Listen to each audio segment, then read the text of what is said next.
I've been thinking a lot lately about a life that you've designed versus a life that's just kind of happened to you. And did you choose it? Did you not? Were the things that happened results of your choices? Um, Maybe a little philosophical question, but I thought I'd bring us outside, have a little bit of a nice green background, some nature, and just kind of talk it through.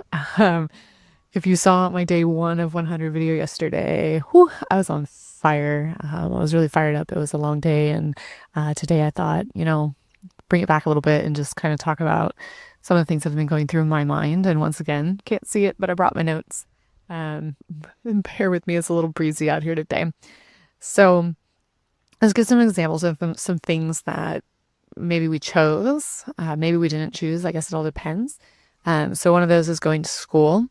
I went to university twice, actually. I have both an undergraduate and a graduate degree.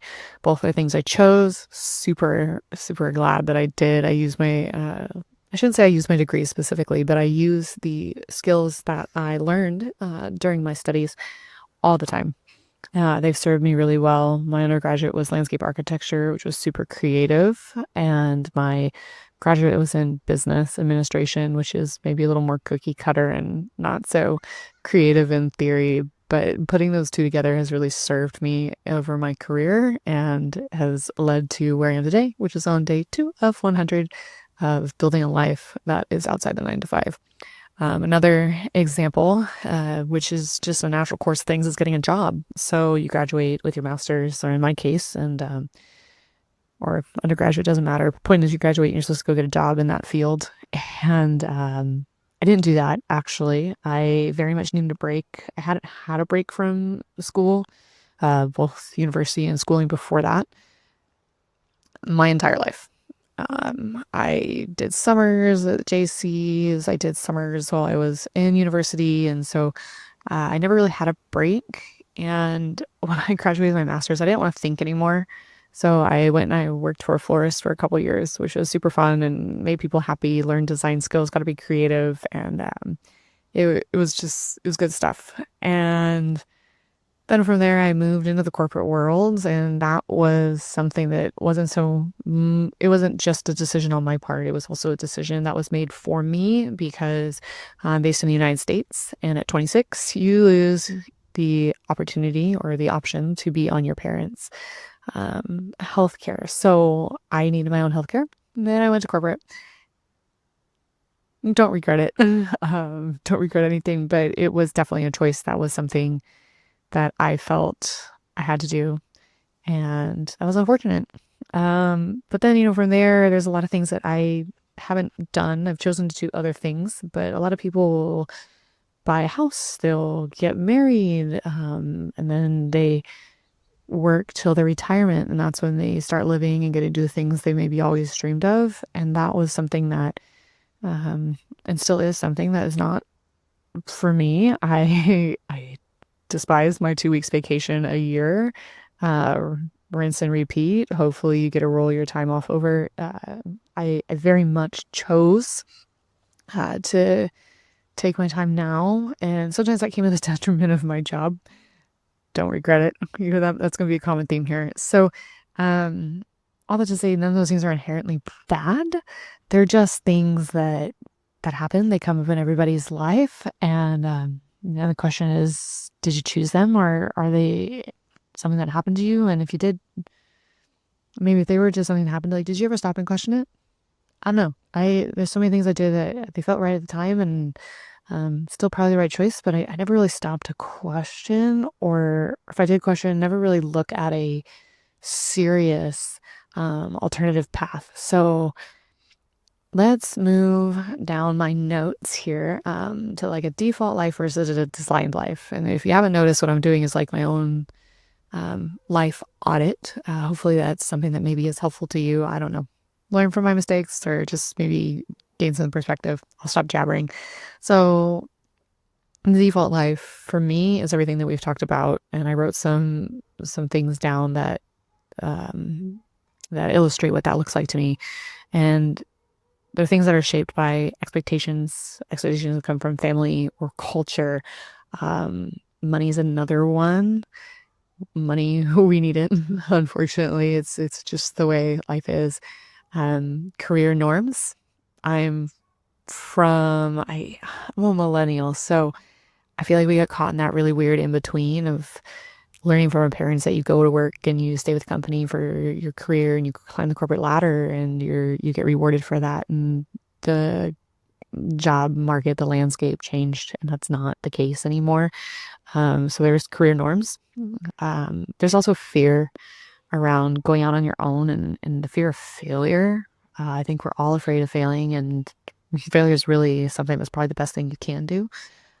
I'm learning that it's still hard. I mean, I'm afraid, even just talking here. I'm nervous, but it's all good. Then there's the convenience of things, having a job, having your benefits, having your money. That's obviously convenient. But what is the cost of that? And, there's also, I think, like a peer pressure aspect to it, looking at all the people around you and what are they doing, and even people that are in your network. What did they do in their careers and how did that work out for them? So, we kind of follow that recipe. Maybe it's a life recipe that was handed to us. It's not something we created. It's not something we asked for. It but it is at the end of the day, it's something we either choose to follow or we don't.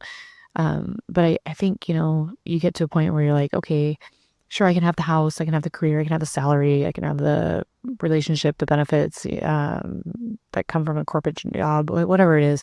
But then you think, wait, is this actually what I want?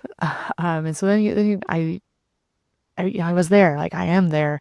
The quick backstory, if you missed it from my other videos, is I got laid off last year and I spent better part of actually not even 9 months. It's almost been a year, really questioning what do I want and what do I want my life to look like. So I'm calling that my designed life. And again, I love my notes, so I wrote down a few things.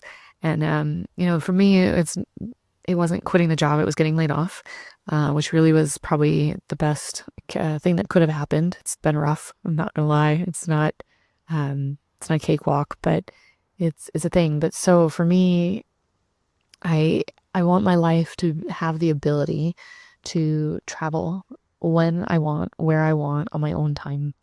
I don't want to ask for permission anymore to go to Europe for the weekend because I want to. I don't want to ask permission to have time off to go to a doctor's appointment. I don't want to ask permission to have time off to go to a friend's wedding or any other life event. It's not in the cards. I don't believe that's the way we should live. It's something that we got told was the way it was going to be. And that's a very, very archaic way of working. It's a way of working that I don't quote me. I'm not the best at my history all the time, but I think that started back like in the Ford era with an 8-hour workday and having weekends. And that was something that was given to us and it worked at the time, but I don't think it fits our digital world anymore.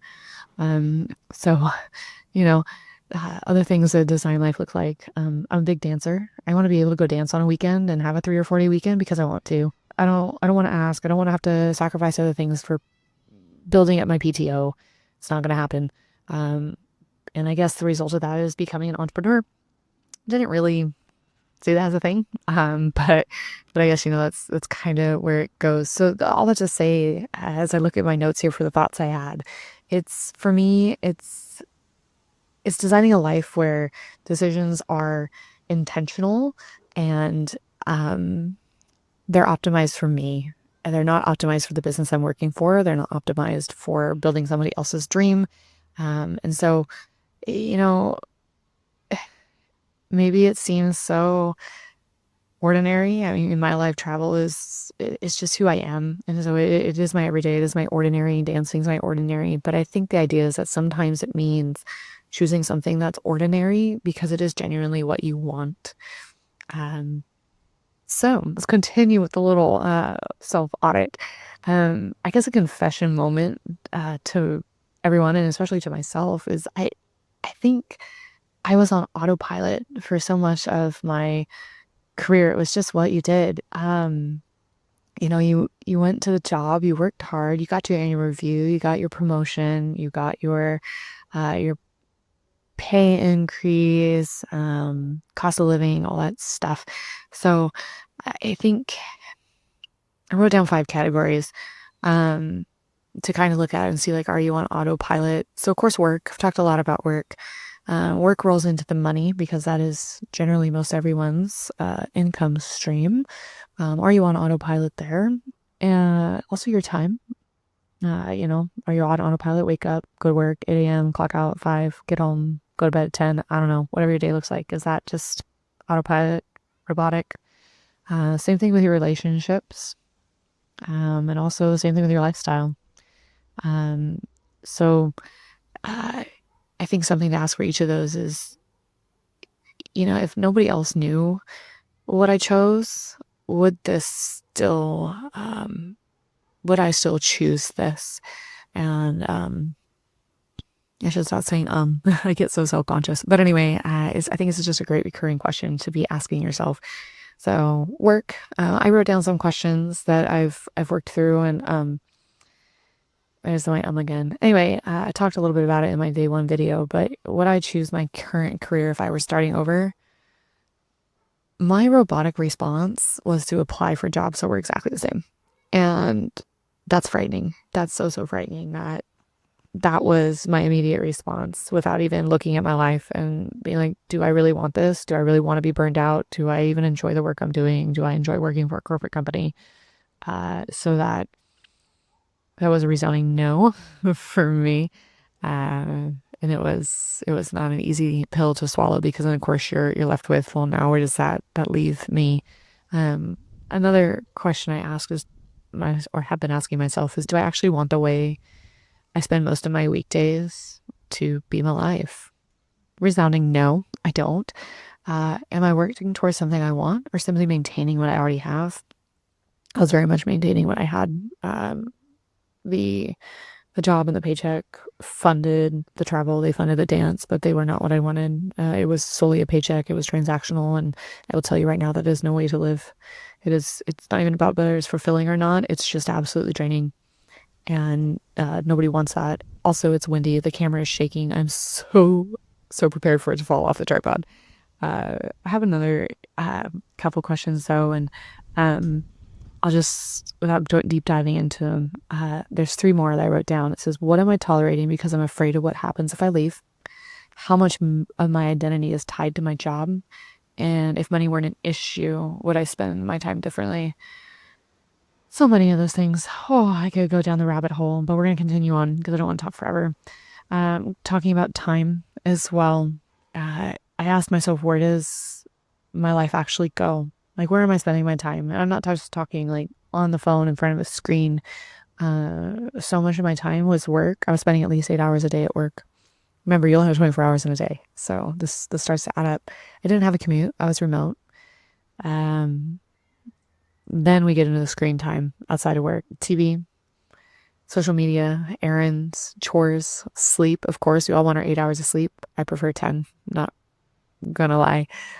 Family obligations, friends. We all have to have a social life. It's good for us. Hobbies, and the things that you say you're going to do someday, but you don't actually define what someday is.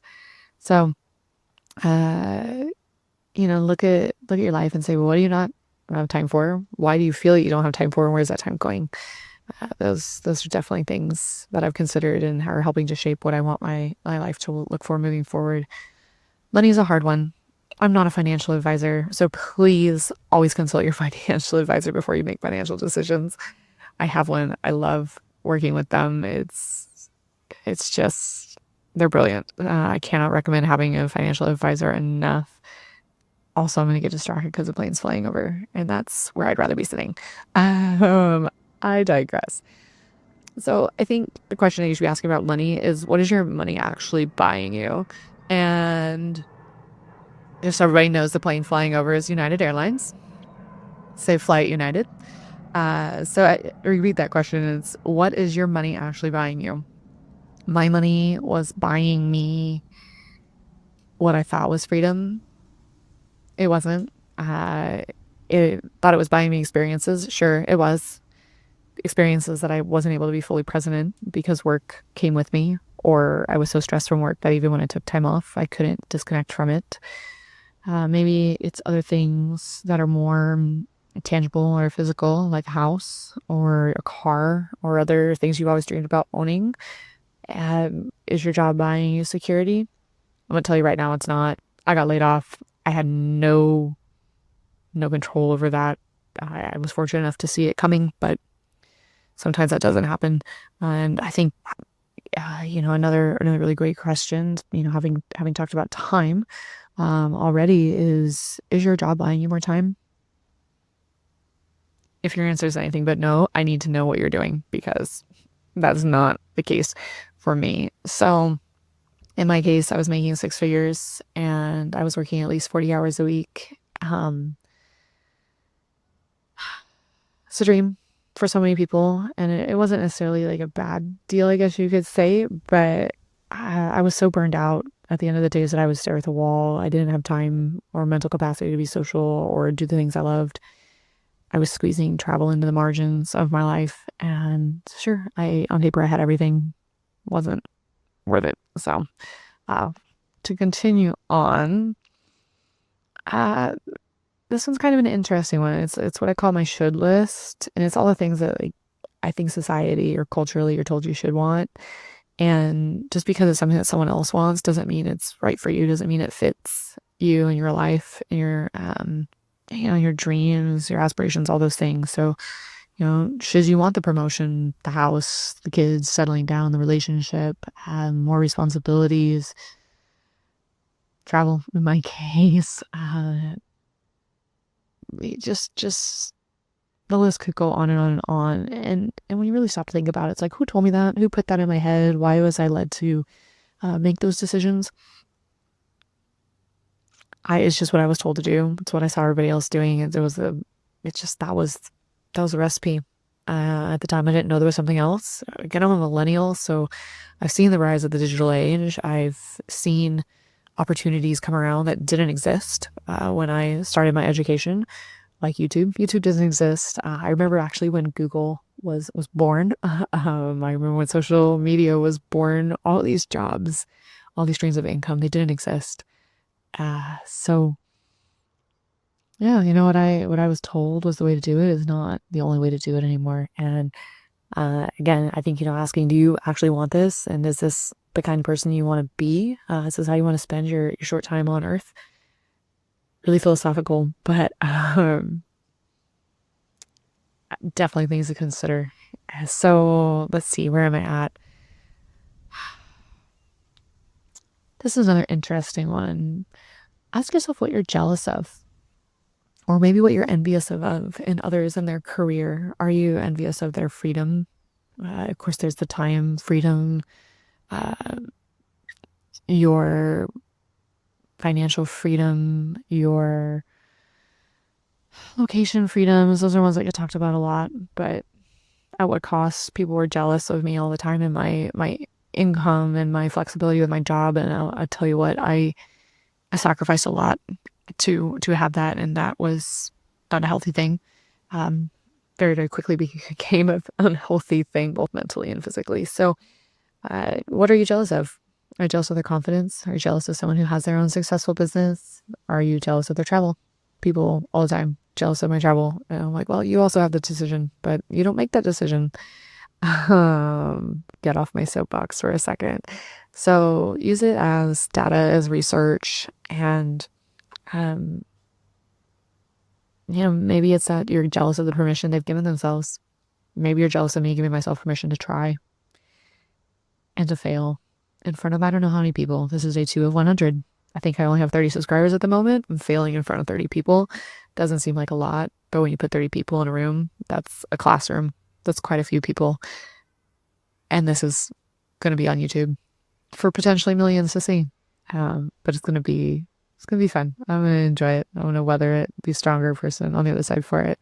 So just, continuing on with my notes, trying not to talk forever.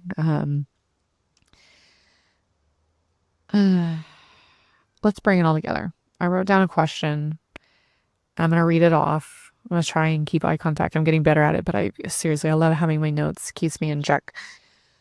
This is the question. If you could keep the parts of your current life that you love and redesign the rest of it, what would you change? I'll wait. I'll give you a second to think about it. If you've gotten this far, you can drop it in the comments. I'd love to read it. So, just some things that I wrote down, just like more questions. Are you going to keep what already works? Are you going to move what drains you? Are you going to add what you wish existed? Are you going to experiment? It can be simple, low hanging fruit experiments. Take the class, book the trip, ask for the time off, ask for a schedule change, ask for a different role. Figure it out. Try it for 9 days and just see how your life changes. You have nothing to lose. So moving right along on that same vein of thought, don't go like change your entire life and move overseas or something crazy because you watch this video. I don't want to be responsible for that. But if that's you, by all means, I'm in awe of the tenacity. But I would say just like change one thing. Choose one thing, 90 days, change it.